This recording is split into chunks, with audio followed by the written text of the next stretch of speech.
6টা থেকে 15ই আগস্ট 2025 শুক্রবার সকাল 6টা পর্যন্ত 72 ঘন্টার জন্য সকল প্রকার বাণিজ্যিক পরিবহন, bus, truck, cover van, prime mover, পণ্যবাহী হালকা যানবাহন সহ পরিবহন ধর্মঘটে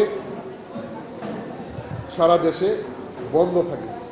আমাদের এই দাবিগুলি যদি সরকার 15ই কার্যদিবস অর্থাৎ 11ই আগস্ট 2025 ইংরেজি তারিখের মধ্যে নিষ্পত্তির জন্য সরকারের প্রতি বিনীত অনুরোধ জানাইতেছি। অন্যথায় সারা দেশে পরিবহন মালিক শ্রমিকদের দাবির প্রেক্ষিতে সড়ক পরিবহন দেশের জন্য একটি গুরুত্বপূর্ণ সেক্টর, জাতীয় অর্থনৈতিক যোগাযোগ ব্যবস্থা ও পণ্য পরিবহনে অত্যন্ত গুরুত্বপূর্ণ ভূমিকা রাখিয়া চলিয়াছে।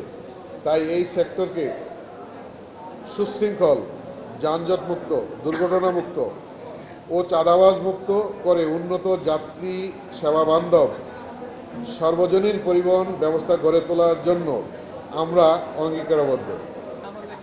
এটা আমরা গত 27/7/2025 তারিখে প্রেস ব্রিফিংয়ের মাধ্যমে এবং সরকারকে লিখিতভাবে আমরা জানিয়ে দিয়েছি এবং আমরা এগুলির ব্যাপারে সরকার আমাদেরকে একবার ডেকেছিলেন কিছুদিন আগে, সেখানে আমরা আমাদের অবস্থান এবং ব্যাখ্যা আমরা স্পষ্ট করেছি।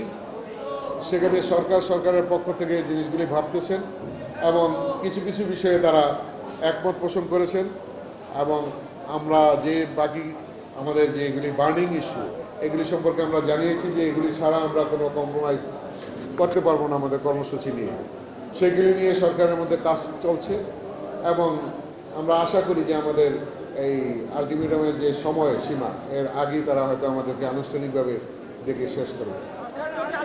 এটা তো আমাদের সারা দেশের, শুধু এখানে নয়, আজকে আমরা যশোরে মিটিং করলাম, আমাদের রাজশাহী, আমাদের সিলেট, চট্টগ্রাম, রংপুর, ময়মনসিংহ সকল জায়গায় আমাদের এই গণসংযোগ এবং আমাদের যে সাংগঠনিক সভা এগুলি আমাদের সম্পূর্ণ হয়ে গেছে। ঢাকায় আমাদের আগামী দিন আছে।